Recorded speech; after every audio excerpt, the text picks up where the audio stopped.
이 시간 함께 같이 기도하도록 하겠습니다. 성탄의 이 아침에 하나님께 예배하게 하심을 진심으로 감사합니다. 임마누엘의 하나님 아버지, 저희와 함께 하시려고 독생자 예수 그리스도를 이 땅에 보내주심에 진심으로 감사드립니다. 주님 나심을 기뻐하며 예배하는 온 형제 자매들에게 하늘의 위로와 평화를 가득 채워 주소서. 나라와 민족을 주관하시는 하나님 아버지, 이 땅의 다음 세대들이 주의 진리와 은혜로 자라게 하시고 이 땅의 청년들이 민족의 새벽을 깨우는 하늘의 사람이 되게 하시며 이 땅의 가정들이 주의 사랑을 실천하는 복의 통로가 되게 하옵소서. 평화의 왕이신 하나님, 낮은 자들을 사랑으로 품어주시고 높은 자들은 공의와 진리의 띠를 둘러주시며 멀리 있는 자들은 땅끝에서도 주의 은혜를 보게 하옵소서. 지금도 사망의 그늘진 땅에서 고통받는 북녘의 형제 자매들과 눈물로 기도하는 지하교회 성도들을 돌보시어 주의 은혜의 해를 선포하는 날이 속히 오게 하옵소서. 은혜와 진리의 하나님, 이 땅과 이 민족의 교회에 그리스도의 은혜와 진리를 충만히 부어 주옵소서. 그리하여 온 교회가 은혜를 모르는 세상에 주의 은혜의 통로가 되게 하시며 다툼이 가득한 세상에 주의 진리의 빛을 비추는 복의 공동체가 되게 하옵소서. 이제 선포될 주의 말씀 앞에 저희의 마음의 무릎을 꿇습니다. 성탄을 맞이하여 마리아와 요셉처럼 겸손히 듣게 하시고 주의 말씀이 이루어지이다 저희의 입술로 고백하며 결단하게 하옵소서. 이 땅에 참된 영광과 평화이신 예수 그리스도의 이름으로 기도합니다. 아멘. 한 해 동안 지켜주신 주님을 찬양하며 나아갑니다. 한 해 동안 지켜주신 그 은혜를 영상으로 함께 하도록 하겠습니다.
한 해 동안 지켜주신 하나님의 은혜가 얼마나 감사한지 모르겠습니다. 한 해를 돌아볼 때마다 정말 하나님이 세심하게 하나하나 살펴주시고, 하나님이 세심하게 하나하나 이끌어주시고, 하나님이 세심하게 하나하나 만들어주시는 그 은혜를 오늘도 다시 한번 경험하네요.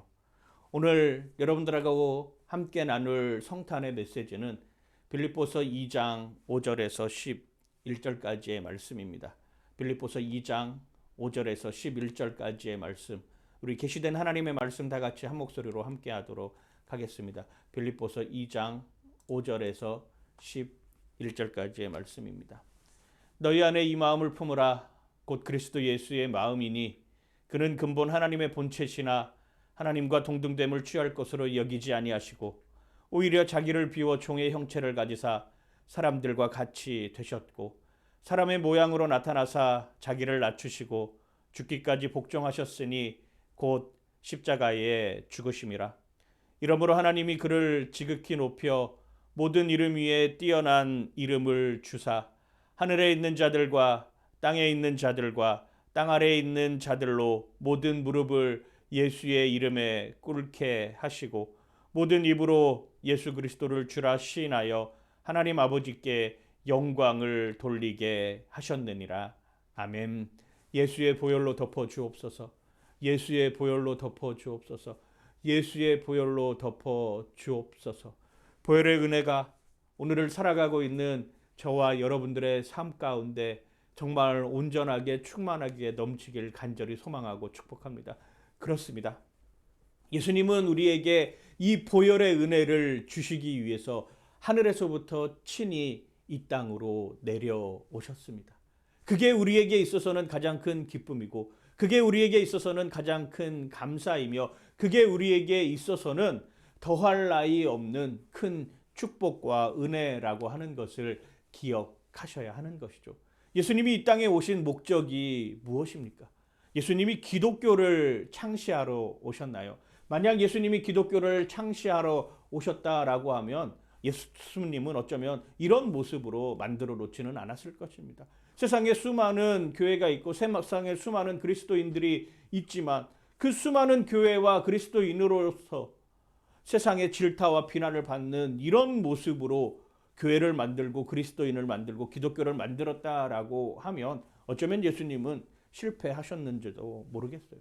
그러나 예수님은 기독교를 창시하러 온 것이 아니라 오히려 섬기러 오셨고 자신의 생명을 다른 사람들의 대속물, 즉 몸값으로 지불하시기 위해서 이 땅에 오셨다라고 하신 것입니다. 유대교의 그 전통 가운데 놓여 있었던, 어쩌면 누구보다도 메시아를 갈망하고 메시아 앞에 나아가려고 했던 그 사람들을 대신해서 기독교를 창시한 것이 아니라 자신을 하나님의 아들임에도 불구하고 친히 이 땅에 내려와 자기 자신을 겸손하게 내어놓는 삶을 우리에게 보여주기 위해 이 땅에 오셨다라고 하는 것을 여러분 기억하시길 바랍니다. 예수님은 섬김을 받기에 충분한 존재였습니다. 그럼에도 불구하고 섬기러 오셨다라고 하는 것은 무슨 이야기를 하고 있는 것인가요? 그래요. 자기의 권리를 다 포기하겠다라고 하는 것입니다. 세상에서 지금 교회와 세상에서 지금 그리스도인들이 질타받는 이유가 무엇입니까?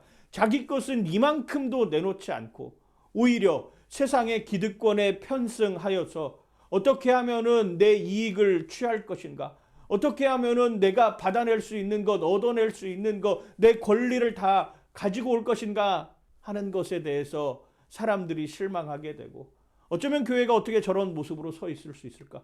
어쩌면 그리스도인들이 어떻게 저렇게 이야기할 수 있을까? 사랑을 외치는 교회가, 사랑을 외치는 그리스도인들이 어떻게 자기 자신들의 이익을 위해서 사랑이라고는 요만큼도 없는 삶으로 살아가고 있느냐, 여기에 다 한탄하는 것 아니겠습니까? 그래요. 성탄절은 예수님의 성육신, 즉 말씀이 육신이 되신 사건을 기념하는 절기입니다. 요한복음 1장 14절 말씀에 우리는 분명하게 기억하고 있습니다. 말씀이 육신이 되어 우리 가운데 거하심에 우리가 그의 영광을 보니 아버지의 독생자의 영광이요 은혜와 진리가 충만하더라. 아멘. 그렇습니다. 하나님과 함께 있었던 그 말씀이 이 땅에 내려오셨어요.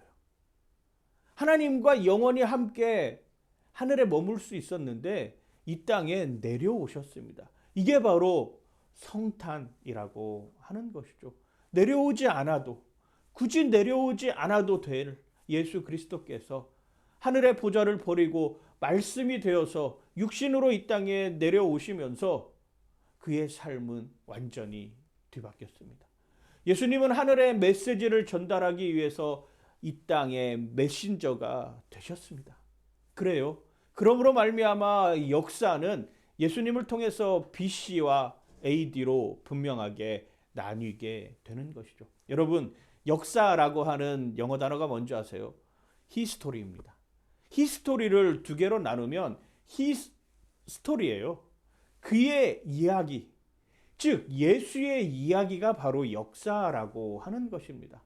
창조의 순간부터 예수님이 다시 오시는 재림의 그 순간까지 그의 이야기, 나의 이야기가 아닙니다. 마이 스토리가 아니에요. 히스토리. 그의 이야기, 예수님의 이야기가 바로 역사가 되는 것이죠. 여러분, 우리가 신앙생활한다라고 하는 것은 무엇입니까? 그의 이야기를 쫓아가는 삶으로 살아가는 것 아니겠습니까?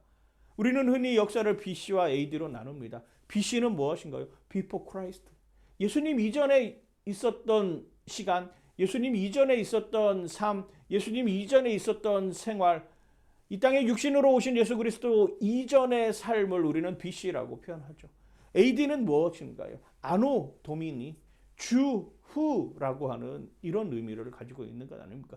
예수님이 오셔야 역사가 시작되는 거예요. 예수님이 오셔야만이 역사의 출발과 끝이 정해지는 것입니다. 그의 이야기가 바로 역사입니다.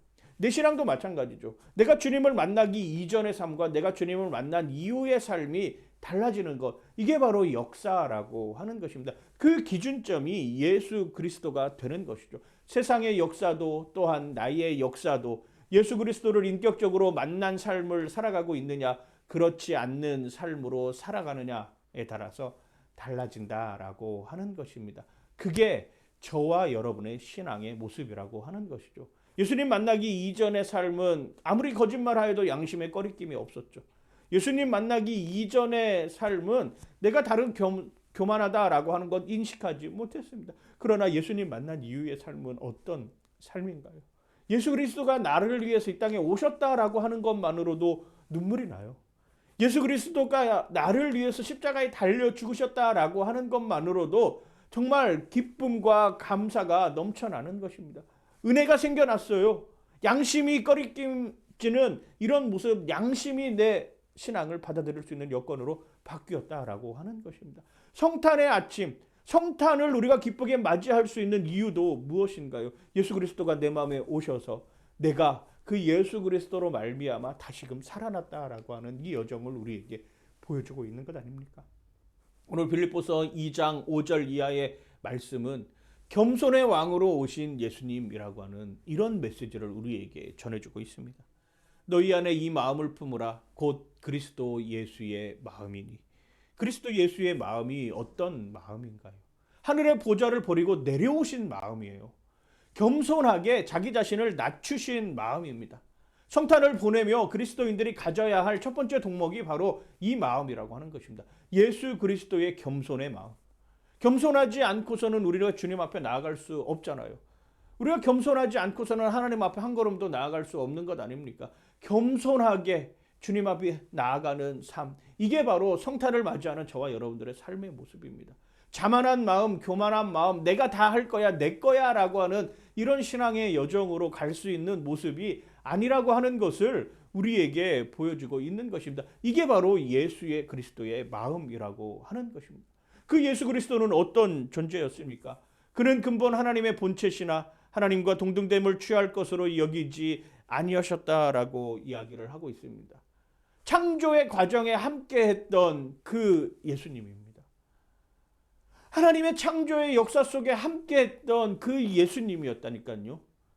태초에 하나님이 천지를 창조하시니라. 더불어서 요한복음 1장 1절에 나오는 태초에 말씀이 계시니라. 이 말씀이 하나님과 함께 계셨으니 이 말씀은 곧 하나님이다라고 표현했던, 그 태초부터 계셨던 그 하나님의 본체, 하나님의 영광, 하나님과 동등됨으로 함께했던 그 예수 그리스도가 이제 나를 위해 이 땅에 내려오시는 것입니다.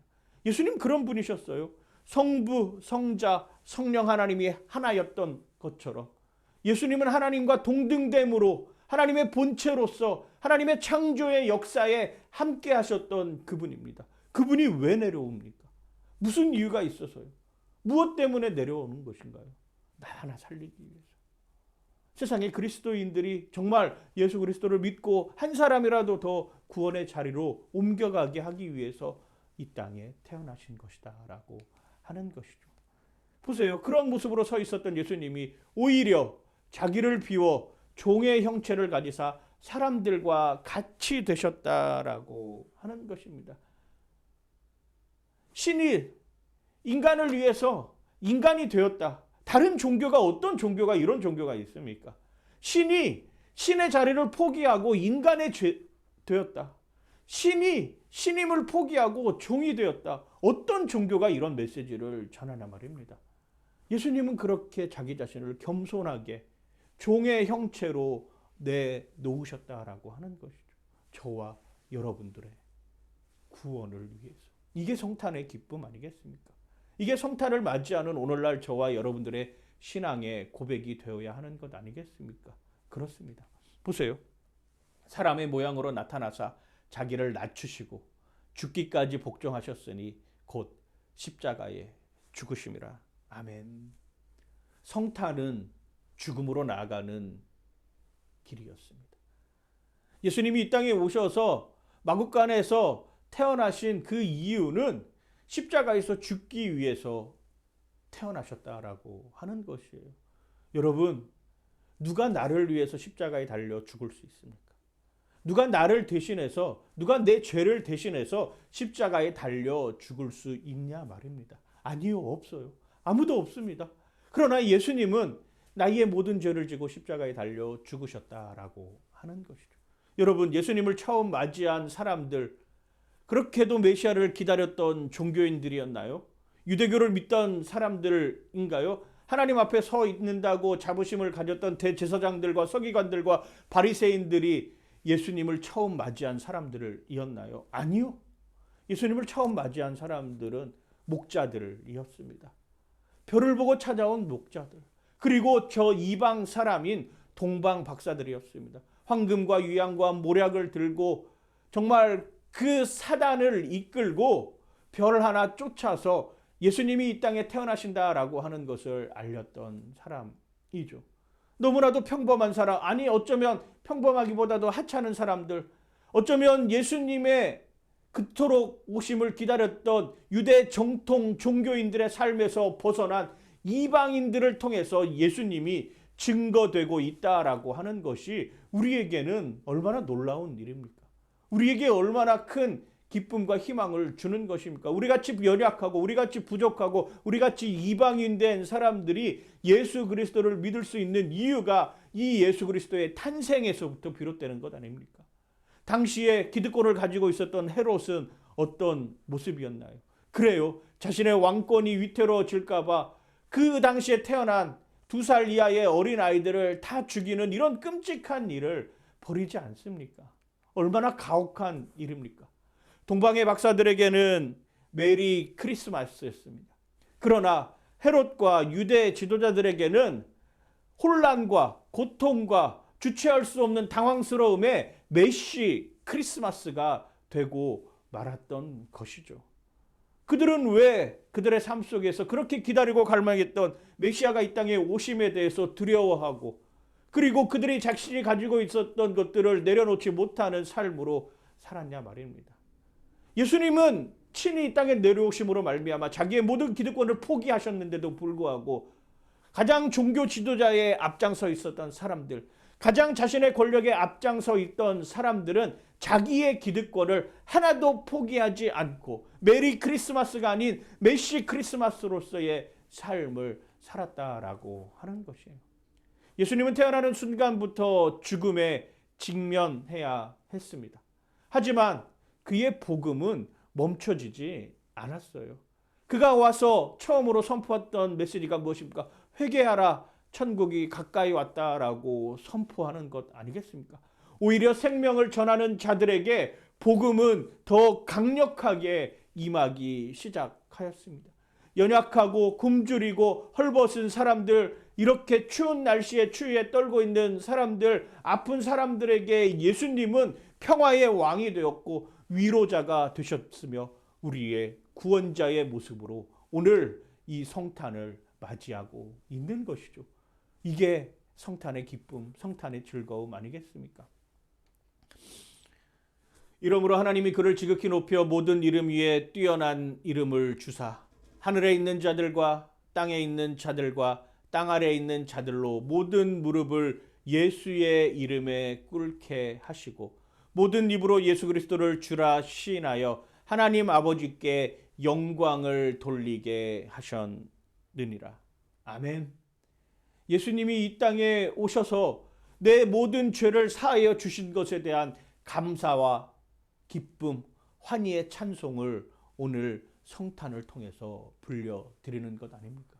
우리는 왜 예수님의 탄생을 기뻐하나요? 오늘날 수많은 사람들이 크리스마스를 기뻐하지만 그냥 하루 쉬기 위해서, 즐기기 위해서 연말에 건수 하나 잡아보려고 크리스마스를 기뻐합니다. 요즘에는 성탄이라고 해서 예수 그리스도가 생각나는 것이 아니라 성탄하면 당연히 산타클로스 아니야? 성탄하면 당연히 그냥 유흥가에 가서 그냥 흥청망청 즐기는 날이 성탄 아니야? 이렇게 바뀌어 버렸다니까요. 성탄하고 예수님하고는 아무런 상관없는 이런 모습으로 오늘날 세상이 전락해 버리고 말았다라고 하는 것이죠. 어쩌면 저의 책임이 가장 큰 줄도 모르겠습니다. 더 많은 사람들에게 복음의 메시지를 전하고 더 많은 사람들을 사랑하고 더 많은 사람들을 섬겨주고 그들이 구원의 자리에 들어올 수 있도록 역할을 만들어야 함에도 불구하고 그러지 못하고 세상을 향해서 담대하게 복음의 메시지를 선포하지 못했던, 세상을 향해서 오히려 더 적극적인 사랑을 실천하지 못했던 이런 여건 속에서 그들이 세상으로 달려갈 수밖에 없었고 그로 말미암아 예수 없는 성탄을 맞는 이런 모습들이 마치 자기들이 생각하는 기쁨인 것처럼 여기는 그런 세상 속으로 전락하고 말았죠. 그러나 우리의 기쁨은 그런 기쁨과는 달라야 하지 않겠습니까? 예수가 구세주가 되었기 때문에, 예수가 메시아가 되었기 때문에, 예수가 그리스도가 되었기 때문에 기뻐해야 된다라고 하는 것이죠. 여러분, 아르헨티나가 카타르 월드컵에서 우승하며 메시는 정말 메시아가 된 것 같습니다. 하지만 메시는 구원자가 아니에요. 아무리 축구의 신이라고 하는 메시도 어느 한 사람 구원해 낼 수 없는 그러한 여건의 사람이라고 하는 것입니다. 그래요. 구원자는 예수 그리스도밖에 없습니다. 우리는 이 사실을 기뻐해야 되는 것이죠. 예수가 나를 위해 십자가에 달려 죽으셨다. 예수가 십자가에 달려 죽기 위해 태어나셨다라고 하는 것 말입니다. 사도행전 4장 12절에 우리 분명하게 이야기를 하고 있습니다. 다른 이로서는 구원을 받을 수 없나니 천하 사람 중에 구원을 받을 만한 다른 이름을 우리에게 주신 일이 없음이라 하였더라. 아멘. 이게 오늘 성탄의 메시지입니다. 다른 사람에게는 구원이 없어요. 다른 이름으로서는 우리가 구원받을 수 있는 여건이 단 하나도 없습니다. 다른 이유가 없어요. 예수 그리스도가 오직 우리를 구원하신 그 구원자가 되신다라고 하는 것, 그걸 기쁘고 즐겁게 감사함으로 맞이하는 것이 오늘 성탄을 맞이하는 저와 여러분들의 신앙의 고백이 되어야 한다라고 하는 것입니다. 성탄이 예수 그리스도가 우리를 구원한 기쁨의 날임을 기억하는 사람들은 이기적일 수가 없죠. 왜냐하면 나도 값없이 구원받았기 때문입니다. 어떻게 이기적일 수 있나요? 성탄이 예수 그리스도가 우리를 구원한 기쁨의 날임을 기억하는 사람들은 공동체에 해악을 끼칠 수 없습니다. 왜냐하면 주님은 공동체를 사랑하셨기 때문이에요. 성탄이 예수 그리스도가 우리를 구원한 기쁨의 날임을 기억하는 사람들은 탐욕의 무덤에 갇혀서는 안 된다라고 하는 것입니다. 왜냐하면 주님은 탐욕 대신 십자가의 죽음을 선택했기 때문입니다. 여러분, 성탄절이 마치 산타클로스가 선물 보따리 가지고 와서 풀어 헤치는 날이라 생각해서는 안 됩니다. 성탄절은 그리스도가 나를 위해, 나를 구원해 주기 위해 이 땅에 오신 날이기 때문이에요. 단순히 그냥 산타클로스가 짠 하고 나타나서 나에게 필요한 것들 하나씩 하나씩 던져주면서 야, 너네 그거 가지고 그냥 그럭저럭 살아. 그 정도 행복이면 충분하지 않아. 이렇게 외치는 날이 아니라니까요. 예수 그리스도가 나에게 오심으로 말미암아 내가 구원받았다라고 하는 거예요. 내가 하나님 나라에 들어갈 수 있다라고 하는 것입니다.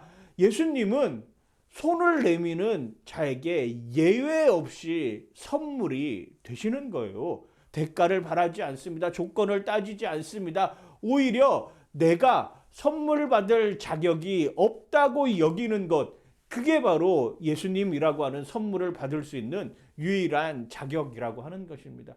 주님, 저는 죄인인데요. 제가 이렇게 선물 받아도 되나요? 주님, 저는 자격이 없는데 이 주님 선물 받아도 되나요? 저는 아무것도 한 것이 없는데 이 주님께서 주시는 이 구원의 선물을 내가 받아도 되나요?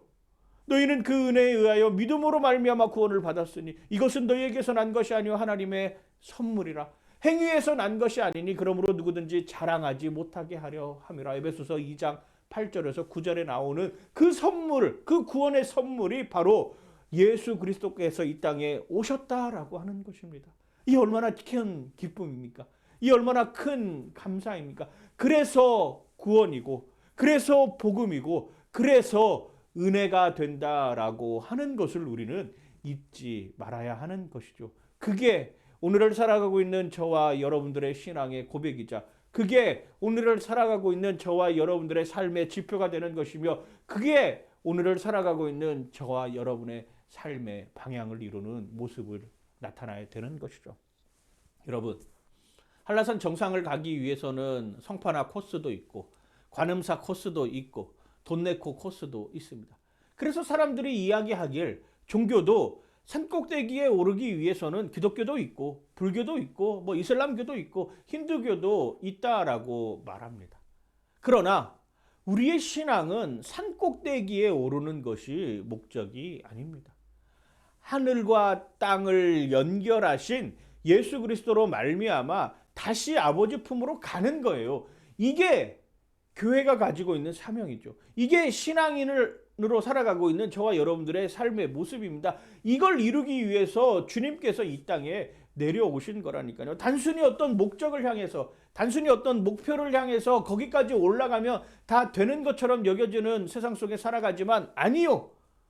하늘과 땅을 연결하신 그 예수 그리스도를 통하지 않고서는 우리는 죄인에서 의인으로서의 삶을 살아갈 수 없고 사망에서 생명으로 옮겨갈 수 있는 여지가 단 하나도 없으며 심판받아야 할 존재에서 심판받지 않을 존재로 나타날 수 있는 이유가 하나도 없다라고. 그 하늘과 땅을 연결하는 유일한 분이 예수 그리스도다.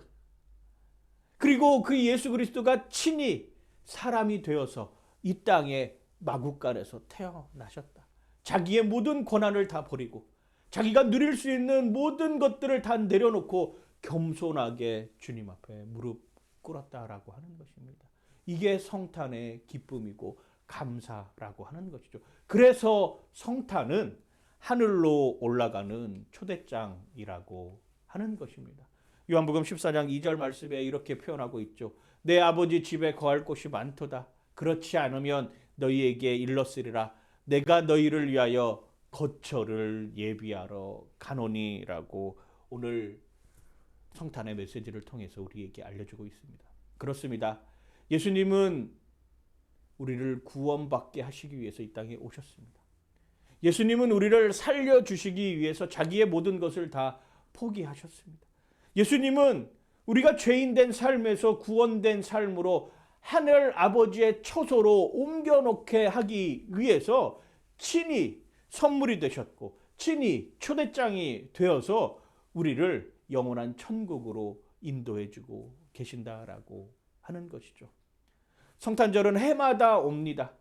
올해도 왔고 또 내년에도 오고 내후년에도 오고 10년 뒤에도 20년 뒤에도 30년 뒤에도 100년 뒤에도 성탄절은 계속 올 것입니다. 그러나 그 성탄절의 주인공이 누구인지 분명하게 깨닫는 사람이 주님의 초대장을 받고 주님의 구원의 선물을 받고 영원한 하나님 나라로 갈 수 있다라고 하는 것을 기억하시면서 오늘 그 삶의 자리에서 성탄의 기쁨을 온전히 누리며 예수 그리스도가 나의 구원자 되신다라고 하는 그 고백으로, 그리고 그거 거저받은 그 은혜를 나도 세상 사람들에게 흘려보내겠다라고 하는 그런 마음으로 하나님 앞에 온전히 서 있는 저와 여러분들 되시길 정말 주님의 이름으로 간절히 축원하고 축복합니다. 지극히 높은 곳에서는 하나님께 영광이요, 땅에서는 하나님이 기뻐하신 사람들 중에 평화로다 하니라. 아멘. 이 성탄절 아침에 하나님께 예배드리며 지극히 높으신 곳에서는 하나님께 영광이고 땅에서는 하나님이 기뻐하신 사람들 중에 평화로다 하니라 고백하는 저와 여러분들 되시길 주님의 이름으로 간절히 축원하고 축복합니다. 그런 마음으로 우리 이 시간 함께 같이 기도하며 나아가기를 원합니다. 이 땅에 내려오신 예수님을 겸손히 섬기게 하여 주시옵소서. 성탄의 기쁨이 온 누리에 함께하게 하여 주시옵소서. 성탄의 주인인 예수 그리스도를 기억하게 하여 주시옵소서. 이웃에게 사랑을 실천하는 성탄이 되게 하여 주시옵소서. 예수님을 주인공으로 모시는 삶이 되게 하여 주시옵소서. 나라와 민족이 주께 나아가게 하여 주시고 우리의 자녀들이 생명이 되게 하여 주시옵소서. 그런 모습으로 온전히 주님 앞에 나아가는 저와 여러분들 되시길 간절히 소망하며 오늘 이 성탄절 아침에 주님의 뜻 가운데 든든하게 서가기를 간절히 소망하고 축복합니다. 이제는 우리 주 예수 그리스도의 은혜와 하나님 아버지의 무한하신 사랑과 성령의 교통하심이 성탄을 맞이하는 우리의 삶이 주님으로 말미암아 기쁨이 되고 성탄을 맞이하는 우리의 삶이 예수 그리스도를 나의 구주, 나의 하나님으로 다시 한번 고백하며 살아가기를 소망하는 우리 사랑하는 베이스캠프 형제 자매, 또한 영상으로 함께 예배드리는 이 땅의 모든 그리스도인들 머리 위에 이제로부터 영원토록 함께 하시기를 간절히 축원하옵나이다. 아멘. 메리 크리스마스.